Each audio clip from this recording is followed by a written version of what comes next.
বিপ্লব বা অভ্যুত্থান কখনো কনফ্লিক্ট ছাড়া হয় না। এর প্রমাণটা আমাদের ছাত্র ভাইরাই দেখাই দিয়েছে।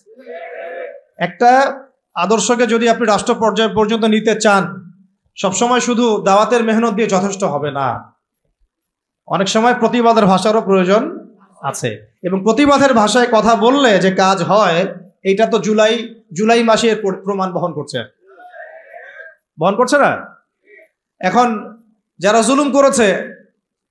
জুলুম করেছে ছাত্র ভাইদের উপরে, এবং ছাত্র ভাইরা যখন এটাকে প্রতিবাদ করেছে, তার একটা দাবি নিয়ে যখন এক দফা দাবি নিয়ে যখন রাস্তায় নেমেছে, তখন আমরা কি ছাত্র ভাইদেরকে বলেছিলাম যে ছাত্র ভাইরা জঙ্গি?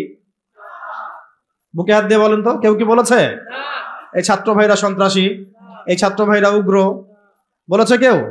যদি বলে থাকেও, এই কথাটা কি সঠিক হবে না ভুল?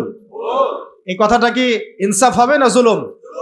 বরং এই ছাত্র ভাইরা ছিল মাজলুম, তাদেরকে নির্বিচারে গুলি করে হত্যা করা হয়েছে। এর পরবর্তীতে তারা এই পদক্ষেপ নিয়ে রাস্তায় নেমেছে। প্রথমে তো তারা নেমেছিল না।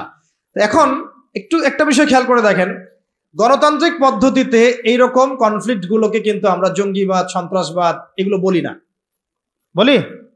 এই গণতান্ত্রিক পদ্ধতিতে এই ধরনের কনফ্লিক্ট গুলোকে, এই যে কনফ্লিক্ট বুঝেন কিনা, কনফ্লিক্ট মানে এই যে সংঘর্ষগুলা, এগুলোকে কিন্তু আমরা জঙ্গিবাদ, সন্ত্রাসবাদ, মৌলবাদ বলছি না। কিন্তু এই ছাত্র ভাইদের জায়গায় যদি রাস্তায় আমি, আপনি, ওলামায়ে কেরাম থাকতাম, তাহলে আমাদেরকে তারা বলতো এরা মৌলবাদী, জঙ্গি এবং সন্ত্রাসী। ধোঁকাবাজি বুঝতে পারছেন? ঠিক এই ঘটনাটাই ঘটেছিল শাপলা চত্বরে। এরকমই ঘটনা। ওই সময় তো ছাত্র ভাইরা আমাদের সাথে ওইভাবে ছিলেন না, ছিল শুধু ওলামায়ে কেরাম এবং তুল্লাব যারা, তারা ছিলেন।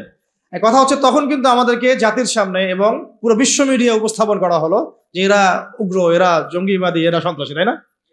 বহুজনের ঘাড়ে 10টা-20টা করে মামলা ঝুলা দেওয়া হলো, কত ভাইকে শাপলা চত্বরে নির্মমভাবে গুলি করে হত্যা করা হলো।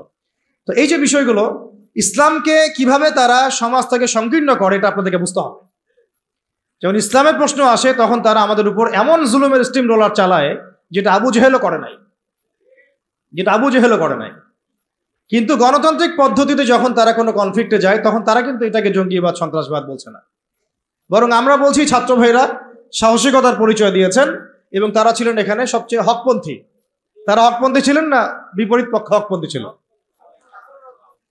এখন হকের তো বিজয় হলো, এটাও তো দেখলাম। আর বিজয়ের সময় কি তারা শুধু দাওয়াত দিয়েছে? যখন তাদেরকে মেরেছে, তারা কি বলেছে ভাই আর মারিয়েন না, আল্লাহর রাস্তায় আর মারিয়েন না? নাকি তারাও দুই একটা লাঠি সোটা নিয়ে প্রতিবাদ করেছে? কোনটা? আর এই প্রতিবাদটাই যদি আবু আদনান করতে যাইতো, তাহলে সমস্যা ছিল। এই প্রতিবাদটাই যদি আমাদের ওলামায়ে কেরাম করতেন, তাহলে সমস্যা ছিল। এই প্রতিবাদগুলো যদি আমরা বেশি না, ওই যে কুরবানির জবাই করা ছুরিগুলো নিয়ে বের হইতাম, তাহলে অবস্থা খারাপ ছিল। অস্ত্র শস্ত্র তো না, এগুলি কি অস্ত্র? সবার বাসায় আছে না কুরবানির গরু জবাই করা ছুরি? তারা বের হয়েছে কি নিয়ে? সাউন্ড গ্রেনেড নিয়ে, মেশিন গান নিয়ে, AK-47 নিয়ে শুয়ে গুলি করতেছে, আর বলতেছে যে 5টারে মারলাম, 10টারে মারলাম। ভিডিওগুলো দেখেন নাই? এর বিপরীতে ছাত্র ভাইরা কি নিয়ে বেরোছে? লাঠি সোটা, ইটপাট কেলেই তো। এই তো, এমনকি ওই যে আপার অনুসারী যারা ছিল, তারা যে অস্ত্রশস্ত্রগুলো নিয়ে শোডাউন করেছিল আর কি, সেগুলো কি ছাত্র ভাইদের কাছে ছিল কি? ছিল না। এমনকি মেয়েদেরকেও মার খেতে হয়েছে, তাই না?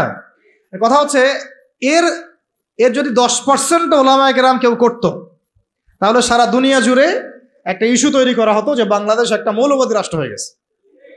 আপনাদেরকে বিশ্বের এই দাজ্জালীয় সভ্যতার এই ষড়যন্ত্রগুলো বুঝতে হবে। দাজ্জালীয় সভ্যতার বৈশ্বিক এই ষড়যন্ত্রগুলোকে বুঝতে হবে। এই সমস্যাটা শুধু আমাদের আঞ্চলিক সমস্যা না, এটা একটা বৈশ্বিক সমস্যা। যখনই মুসলিমদের উপর জুলুম হয়, মুসলিমরা যদি মার খায়, মার খাওয়া অবস্থাতেও তাদেরকে বলা হয় সন্ত্রাসী, জঙ্গি।